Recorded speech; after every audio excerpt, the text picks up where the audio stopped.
साहित्य को आम चिरस्रोता नई बोली कही था। जदि साहित्य चिरस्रोता नई तेबे नईर प्रवाह रे जेमिति मोड़ आसे बुलाणी आसी ठीक सेहीपरि साहित्य मध्य धारा परिवर्तन हुए, स्वर परिवर्तन हुए, दिग और बाग रूपांतरित हुए। सेहीपरि एक समय ओडिया साहित्य को आसीथिला सबुज साहित्य माध्यम रे। 5 जन बंधु मिसी गढ़ी सबुज गोष्ठी ओडिया साहित्य बा ओडिया कवितार चेतना को आंचलिकतार मुक्त करी प्रथम थर पई आंतर्जातिकतार समन्वित करिवार प्रयास करिथिला। प्रथम करी सबुज साहित्य मुक्त मना मनीषर जयगान करिथिला। साहित्यिक माने समालोचक माने तांकु बा तांको साहित्य को जीवन पलायन करुवा साहित्य जेते भी कहतु ना कहीं गोटे काव्य दृष्टि कला दृष्टि अंतरंग भाव में जदि आम तांकर साहित्य को पढ़िबा तेबे जानिबा जे सबुज साहित्य जीवन नुहे जीवन को पलायन करुवा साहित्य। तेबे एठी आमे सबुज साहित्य वैशिष्ट्य सबुज साहित्यर धारा संपर्क आलोचना करवानी। आमे एठी आलोचना करिबा सेही सबुज गोष्ठींकर ओडिया साहित्य को देइथिबा गोटे बड़ अवदान बासंती उपन्यास संपर्क में। आजिर ए भिडियो रे बासंती उपन्यास संपर्कित केतोटी तथ्य आपणक सामने रखिबी। जदि आपण मानकु भल लागिबो निश्चय शेयर सब्सक्राइब करिवे एवं कमेंट माध्यम रे निजर मतामत जणाइबे। तेबे चलंतु आरंभ करिबा आमर आजिर भिडियो जहाँकि अछि बासंती उपन्यास उपरे। अन्नदा शंकर राय और कालंदी चरण पाणिग्राही 1924 मसीह माने ग्रीष्म छुट्टी कटेवा पुरी रोते एवं से समय ही सर्वप्रथमे यही बासंती उपन्यास परिकल्पना करा जायतिला। प्रथमे अन्नदा शंकर राय गोटे प्रस्ताव देले जे जेमिति बंगला रे 12 उपन्यास 12 जन लेखकों द्वारा रचित ठीक सेहीपरि ओडिया रे जदि केतेक लेखकों उद्यम गोटे उपन्यास लिखा जाता मिलित उद्यम तेबे केमिति होता।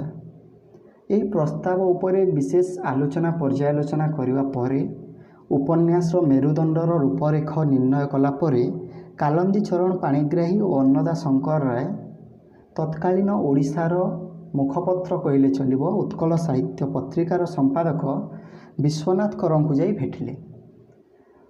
अन्नदा शंकर रायଙ୍କର ଏହି प्रस्तावरे विश्वनाथ कर आग्रही हेले एवं तांकु तांकर से पत्रिका उत्कल साहित्य रे धारावाहिक लिखिबार अनुमति देले, किंतु दुईटा शर्त रखिथिले जे उपन्यासटा मझिरु बंद जेमिति न हो एवं असंपूर्ण न रहू। काहेकिना से समय गुड़ाई पत्रिका रे उपन्यास गुड़िक असंपूर्ण रही जाउथला। विश्वनाथ करंकु उभय कालंदी चरण पाणिग्राही और अन्नदा शंकर राय निर्भर प्रतिश्रुति देई सही अनुसार उत्कल साहित्यर परवर्ती संख्यार कालंदी चरण पाणिग्राही उपन्यास पई गोटे निवेदन लिखिले एवं अन्नदा शंकर राय गल्पांश वा प्लॉट विषय रे लिखिले। तो आमे एठी देखि परिबा जे से कौन माने लिखिथिले। आमर जो कालंदी चरण पाणिग्राही बासंती उपन्यास पई निवेदन लिखिथिले निवेदनटी थिला एही परे। उत्कलर केते जन तरुण लेखक मिलिमिशि खंडिए उपन्यास लिखिबाकू स्थिर करिसंती। बंगलार 12 उपन्यास जेपरी 12 जन साहित्यिकंक द्वारा रचित एही उपन्यासटी सेहीपरि उत्कलर केते जन पुरातन और नूतन साहित्यिकंक द्वारा रचित होई प्रकाशित हेबो। प्रत्येक गोटे जोड़िए परिच्छेद लिखिबे, सुतरां परिश्रम आनंद तुलन में अल्प पड़िबो। एही उपन्यासटी लिखिबा पई आपाततः 4 जन प्रस्तुत अछंती। आहुरी 7-8 जन किंबा 4-5 जन लेखक लोड़ा। एही यज्ञर होतृ पद पई ओडिशा रे लोकर अभाव हेबे नाही बोली मन हुए। श्रीजुक्त नंदकिशोर बल एक समय रे कनकलता नाम रे गोटे उपन्यास लिखुथिले। समाप्त होइथिले ए खंडिक ओडिशार श्रेष्ठ उपन्यास मानक मध्य स्थान पाइथांता बोली केही विश्वास करती। श्रीजुक्त बांकनिधि पट्टनायक और श्रीजुक्त दिव्य सिंह पाणिग्राहींकर क्षुद्र अल्प लिखिबार शक्ति एवं सुख्याति अछि। ଶ୍ରୀମତୀ କୁନ୍ତଳା କୁମାରୀ ସାବତଙ୍କ ଭ୍ରାନ୍ତି ଉତ୍କୃଷ୍ଟ ଗଳ୍ପ। ଶ୍ରୀମତୀ ସୁପ୍ରଭାକର ଗୋଟିଏ ଚମତ୍କାର ଗଳ୍ପ ଲେଖିଥିଲେ, ସାହିତ୍ୟରେ ପ୍ରକାଶିତ ହୋଇଥିଲା। ଶ୍ରୀମତୀ ସରଳା ଦେଈଙ୍କର ଲେଖିବାର ହାତ ଅଛି, ଯଦିଚ ଏପର୍ଯ୍ୟନ୍ତ କୌଣସି ଗଳ୍ପ ଦେଖାଯାଇ ନାହିଁ। ଶ୍ରୀଯୁକ୍ତ ଉପେନ୍ଦ୍ର ପ୍ରସାଦ ମହାନ୍ତିଙ୍କର ସାମାଜିକ ଚିତ୍ରଗୁଡ଼ିକ ଉପାଦେୟ ହୋଇଥାଏ।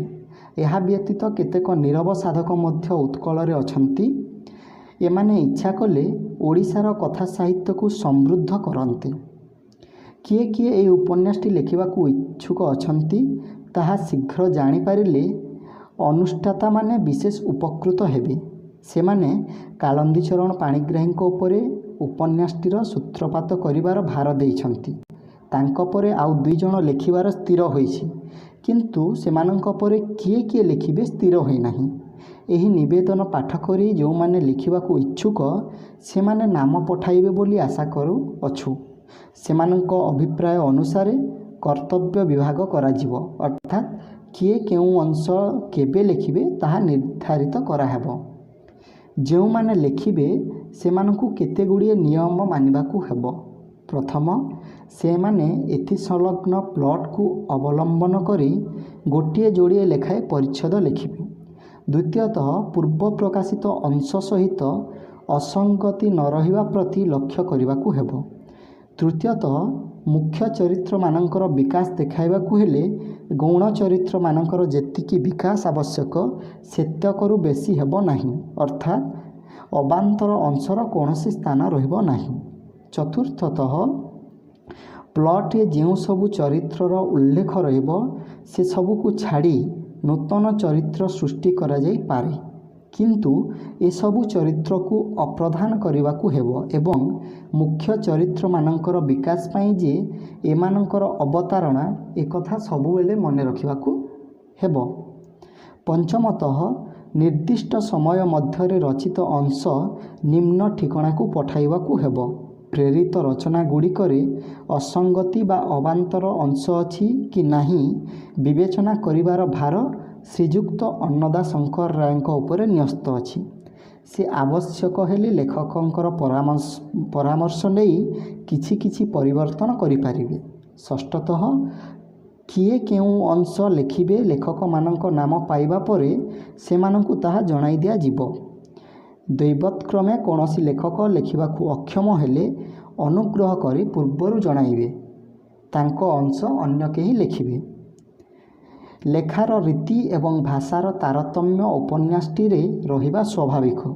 ସୁତରାଂ ଏହାକୁ କେହି କେହି ଖେଚିଡ଼ି କହି ଉପହାସ କରିପାରନ୍ତି, କିନ୍ତୁ ଠିକ୍ ଭାଗ ମାପରେ ତିଆରି ହେଲେ ଖେଚୁଡ଼ିଟା ଭାତଠାରୁ ଉତ୍କୃଷ୍ଟତର ଖାଦ୍ୟ ଏହା ସମସ୍ତେ ଜାଣନ୍ତି। ସୁନ୍ଦର ହେଲେ ଆମ୍ଭମାନଙ୍କର ଖେଚେଡ଼ି ଉପନ୍ୟାସଟିକୁ ଉପହାସ କରି କେହି ଉପବାସ ରଖିବାକୁ ମଙ୍ଗିବେ ନାହିଁ। ବିଶେଷତଃ ଏକାଧିକ ଲେଖକଙ୍କର ସମାବେଶରେ ଏହା ଗୋଟିଏ ଗ୍ରୁପ୍ ଫଟୋ ପରି ମନୋହର ଓ ସାଦୃଶ୍ୟ ହେବ। ପ୍ରକାଶ ଥାଉ କି ଉତ୍କଳ ସାହିତ୍ୟର ସୁପରିଚିତ ସମ୍ପାଦକ ଶ୍ରୀଯୁକ୍ତ ବିଶ୍ୱନାଥଙ୍କର ଏ ଉଦ୍ୟମରେ ଉତ୍ସାହ ଓ ସାହାଯ୍ୟ ଦେବାକୁ ଅଙ୍ଗୀକାର କରିଅଛନ୍ତି। କାଳନ୍ଦୀଚରଣ ପାଣିଗ୍ରାହୀ। ତ ଇଏ ଥିଲା କାଳନ୍ଦୀଚରଣ ପାଣିଗ୍ରାହୀଙ୍କର ନିବେଦନ, ଯେଉଁଥିରେ ସେ ସେହି ସମୟର କେତେକ ଲେଖକଙ୍କର ନାମ ନେଇଛନ୍ତି ଓ ସେମାନେ ଏହିଥିରେ ହାତ ଦେଲେ ଉପକୃତ ହେବା କଥା ଜଣାଇଛନ୍ତି। ତା ସହିତ ଯେଉଁମାନେ ଅଜ୍ଞାତରେ ଅଛନ୍ତି, ଯେଉଁମାନଙ୍କୁ ବିଶେଷ ଜାଣିନଥିଲେ ସେହି ସମୟରେ, ଯେଉଁମାନେ ନୀରବ ସାଧକ, ସେଇମାନଙ୍କୁ ମଧ୍ୟ ଏହି ଉପନ୍ୟାସ ଲେଖିବାର ଆହ୍ୱାନ ଜଣାଇଥିଲେ କାଳନ୍ଦୀଚରଣ ପାଣିଗ୍ରାହୀ ତାଙ୍କ ଦ୍ୱାରା ପ୍ରକାଶିତ ନିବେଦନରେ। ସେହି ପତ୍ରିକାରେ ଅନ୍ନଦାଶଙ୍କର ରାୟ ଉପନ୍ୟାସର ଗଳ୍ପାଂଶ ବା ପ୍ଲଟ୍ ଲେଖିଥିଲେ। ତ ଆମେ ଦେଖିବା ସେ ପ୍ଲଟ୍ଟି କିପରି ଥିଲା। ପ୍ଲଟ୍ଟି ହେଉଛି, କଟକର ଦୀପୋଟି ବଳରାମ ବାବୁଙ୍କର ଅଳ୍ପ ବୟସରେ ମୃତ୍ୟୁ ଘଟି ତାଙ୍କର ବିଧବା ପତ୍ନୀ ଓ ଏକମାତ୍ର ସନ୍ତାନ ବାସନ୍ତୀ ଅନାଥା ହୋଇପଡ଼ିଲେ। ବିଷୟ ବୁଦ୍ଧି ଅଭାବରୁ ଶେଷରେ ଏମାନଙ୍କର ଅବସ୍ଥା ଏତେ ଶୋଚନୀୟ ହୋଇପଡ଼ିଲା ଯେ ବିଧବାଙ୍କ ମୃତ୍ୟୁ କାଳରେ ଦେବବ୍ରତ ନାମକ ଜଣେ କଲେଜ ଛାତ୍ର ପୂର୍ବରୁ ଏମାନଙ୍କ ସଙ୍ଗେ ପରିଚିତ ନଥିଲେ। ଚିକିତ୍ସା ପ୍ରଭୃତିର ସମ୍ଭାବନା ନଥିଲା। ବିଧବା ମୃତ୍ୟୁ ପୂର୍ବରୁ ଦେବବ୍ରତକୁ ସ୍ୱଜାତୀୟ ଜାଣି କନ୍ୟା ସମର୍ପଣ କରିଥିଲେ। ଦେବବ୍ରତ ପିତୃହୀନ ନାବାଳକ ଜମିଦାର, ଉଚ୍ଛୃଙ୍ଖଳ ହେଲେ ମଧ୍ୟ ଉଦାର ହୃଦୟ, ସବୁବେଳେ ରୋମାନ୍ସ ଖୋଜି ବୁଲେ। ମାତାଙ୍କ ଅନୁମତି ବିନା ବାସନ୍ତୀ ସହିତ ତା'ର ବିନା କୌଳିକ ରୀତିରେ ବିବାହ ମାତାଙ୍କର ଅସନ୍ତୋଷର କାରଣ। ପୁତ୍ରର ଅପରାଧ ଦଣ୍ଡ ବଧୂ ଉପରେ ପଡ଼ିଲା। ବାସନ୍ତୀ କଟକ ଗାର୍ଲସ ସ୍କୁଲରେ କିଛିଦିନ ପଢ଼ିଥିଲା। ଘରେ ମଧ୍ୟ ତା'ର ବେଶ୍ ଶିକ୍ଷା ଥିଲା। ଏକ କଥାରେ ସେ ନୂତନ ଯୁଗର ବାର୍ତ୍ତା ବେଶ୍ ବୁଝିଥିଲା ଏବଂ ନାରୀ ସ୍ୱାତନ୍ତ୍ର୍ୟର ପୂର୍ଣ୍ଣ ପକ୍ଷପାତୀ ଥିଲା। ସେ କାଳର ବୁଢ଼ୀଙ୍କୁ ଏହା କାହୁଁ ଭଲ ଲାଗିବ? ଦେବବ୍ରତର ଶିକ୍ଷାଲୋକ ମନ୍ଦ ନୁହେଁ। ସେ ନାରୀ ସ୍ୱାତନ୍ତ୍ର୍ୟର ପକ୍ଷପାତୀ ହେଲେ ହେଁ ପୂର୍ଣ୍ଣ ସ୍ୱାଧୀନତା ଦେବାର ବିରୋଧୀ। ତାହାର ଏକ ଧାରଣା ଯେ ଏହି ପୂର୍ଣ୍ଣ ସ୍ୱାତନ୍ତ୍ର୍ୟ ଦ୍ୱାରା ଦାମ୍ପତ୍ୟ ପ୍ରେମ ଶିଥିଳ ହୋଇ ଆସେ ଏବଂ ନାରୀ ତାହାର ଲଜ୍ଜା ପ୍ରଭୃତି ପ୍ରକୃତି ଗୁଣଭୂଷଣ ହରାଇଦିଏ। ପ୍ରଥମେ ସେ ମାତାଙ୍କ ଅତ୍ୟାଚାରରେ ଅତିଷ୍ଠ ହୋଇ ପଡ଼ିଥିଲା, କିନ୍ତୁ କ୍ରମେ ଯେବେ ପତ୍ନୀର ସ୍ୱାଧୀନ ଭାବ ବୁଝିଲା ସେତେବେଳେ ମାତାଙ୍କର ପକ୍ଷ ନେଲା। ପଡ଼ୋଶୀ ପରିବାରର ସମସ୍ତଙ୍କର ବାସନ୍ତୀ ଉପରେ ଆକ୍ରୋଶ। ଅଶାନ୍ତିରେ ତାହାର କାଳ କଟିବାକୁ ଲାଗିଲା। ଦିନେ ଦେବବ୍ରତ ଖଣ୍ଡେ ଛିନ୍ନ ପତ୍ରାଂଶ ପାଇ ଏତେ ଉତ୍ତେଜିତ ହେଲା ଯେ ସେ ସଙ୍ଗେ ସଙ୍ଗେ ପତ୍ନୀକୁ ନିରକ୍ଷ ଭାବରେ ଖଣ୍ଡିଏ ଗାଡ଼ି କରି ଷ୍ଟେସନକୁ ପଠାଇଦେଲା। ସେହି ପତ୍ରାଂଶରେ ଉତ୍ପୀଡ଼ିତା ବାସନ୍ତୀ କୌଣସି ଅଜ୍ଞାତନାମ ବ୍ୟକ୍ତି ନିକଟକୁ ଚାଲିଯିବା ପାଇଁ ଇଚ୍ଛା ପ୍ରକାଶ କରିଥିଲା। ଦେବବ୍ରତ ଜାଣେ ନାହିଁ ସେ ବ୍ୟକ୍ତି ବାସନ୍ତୀର ଏକମାତ୍ର ଆତ୍ମୀୟ, କୌଣସି ସମ୍ପର୍କରେ ଭାଇ।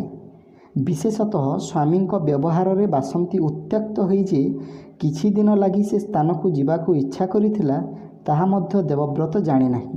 ବାସନ୍ତୀ ନିଜେ ଟିକେଟ୍ କରି ଟ୍ରେନ୍ ଚଢ଼ି ସେହିମାନଙ୍କ ପାଖକୁ ଚାଲିଗଲା ଓ ପରମ ଆଦର ପାଇ ସେଠାରେ ରହିଲା। କିଛି ଦିନ ପରେ ଦେବବ୍ରତ ପତ୍ରର ଅନ୍ୟ ଅଂଶଟି ଆବିଷ୍କାର କଲା। ବାସନ୍ତୀର ଲିଖିତ ଡାଏରୀ ଓ ପତ୍ରାଦି ପାଠ କରି ବାସନ୍ତୀର ନାରୀତ୍ୱକୁ ଯେ ସେଦିନ ଅପମାନ କରିଥିଲା ସେଥିଲାଗି ତାହାର ଘୋର ଅନୁତାପ ପଶିଲା। ବାସନ୍ତୀର ଆସନ ଖୁବ୍ ଉଚ୍ଚ ହୋଇ ଦିଶିଲା। ବାସନ୍ତୀର ଅନୁସନ୍ଧାନ କରାଗଲା, କିନ୍ତୁ କୌଣସି ସମ୍ବାଦ ମିଳିଲା ନାହିଁ। ଦେବବ୍ରତର ମାତା ପୁନର୍ବିବାହର ପ୍ରସ୍ତାବ କଲେ, କିନ୍ତୁ ସେ ଘର ଛାଡ଼ି ନିଜେ ବାସନ୍ତୀର ଅନୁସନ୍ଧାନରେ ବାହାରିଲା। ବାଟରେ ଅସୁସ୍ଥ ହୋଇ ଜଣେ ଚିକିତ୍ସକଙ୍କ ଅଧୀନରେ ରହିଲା। ସେହି ବିନୋଦ ବିହାରୀ ବାସନ୍ତୀର ସମ୍ପର୍କୀୟ ଭାଇ। ବିନୋଦଙ୍କର ସ୍ତ୍ରୀର କୌଶଳରେ ବାସନ୍ତୀ ସହିତ ଦେବବ୍ରତର ମିଳନ। ସ୍ଥୂଳତଃ ଏଇଟି ହେଲା ପ୍ଲଟ୍। ଏହାକୁ ଯଥେଷ୍ଟ ଦୀର୍ଘ କରାଯାଇପାରେ, କିନ୍ତୁ ମୂଳ କଥା ବା ମୁଖ୍ୟ ପାତ୍ରପାତ୍ରୀଙ୍କ ଚରିତ୍ରରେ ଘୋର ପରିବର୍ତ୍ତନ ସାଧନ ଚଳିବ ନାହିଁ। ଇଚ୍ଛୁକ ଲେଖକମାନେ ନିଜ ନିଜର ନାମ ନିମ୍ନ ସ୍ୱାକ୍ଷରଙ୍କୁ ଜଣାଇବେ। କାହାରି କିଛି ପଚାରିବାର ଥିଲେ ଏହି ଠିକଣାକୁ ପତ୍ର ଦେବେ। ଅନ୍ନଦା ଶଙ୍କର ରାୟ, ଉତ୍କଳ ସାହିତ୍ୟ, ଚାନ୍ଦିନୀ ଚୌକ, କଟକ। ଉତ୍କଳ ସାହିତ୍ୟର ଯେଉଁ 28 ଭାଗ ଦ୍ୱିତୀୟ ସଂଖ୍ୟାରେ 61 ନମ୍ବର ପୃଷ୍ଠାରେ ଏହି ନିବେଦନ ଓ ଆମର ଗଳ୍ପାଂଶ ପ୍ରକାଶିତ ହୋଇଥିଲା। ତେବେ ବାସନ୍ତୀର ଯେଉଁ ପ୍ରଥମ ଓ ଦ୍ୱିତୀୟ ପରିଚ୍ଛେଦ ମଧ୍ୟ ଆରମ୍ଭ ହୋଇଥିଲା ଏହାରି ପରେ ପରେ।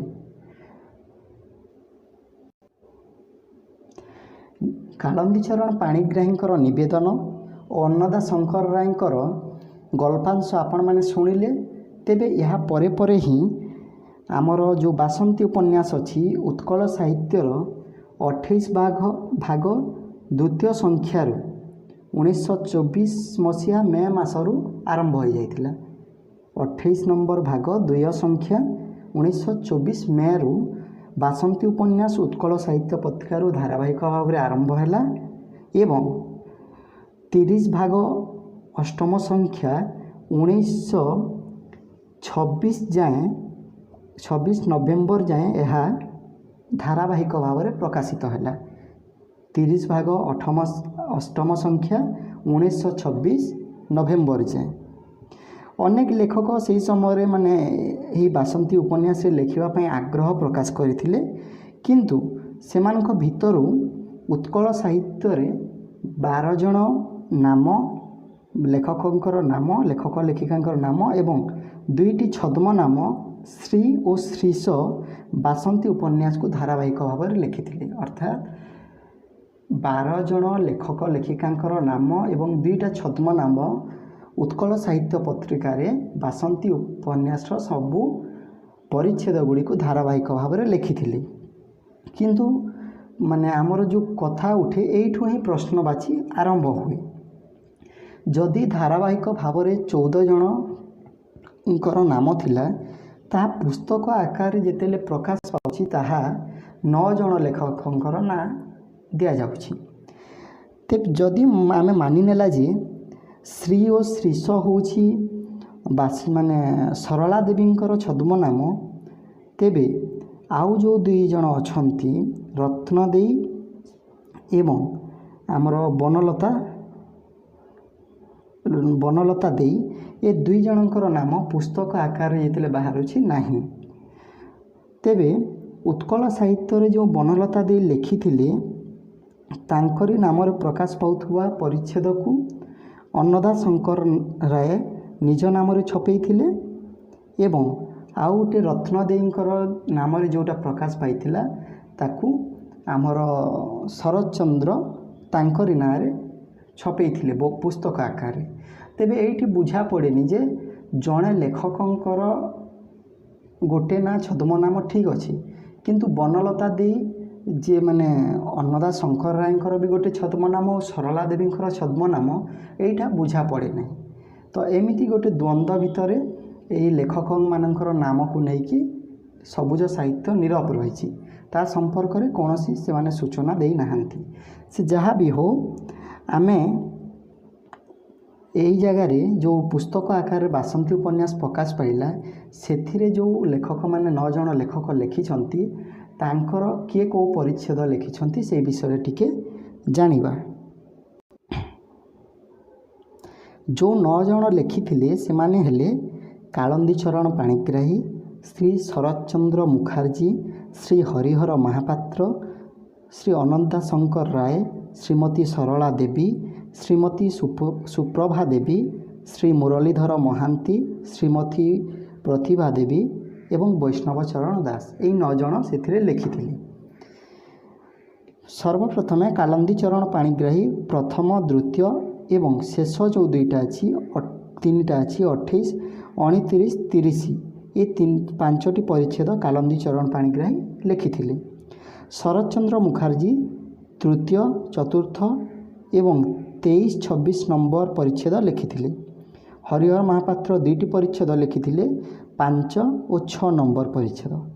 अन्नदा शंकर राय 7, 15, 16 ये 3टी से लिखिथिले। जो 16 अच्छी एटा बनलता देईंको नाम रे प्रकाश पाइथिला।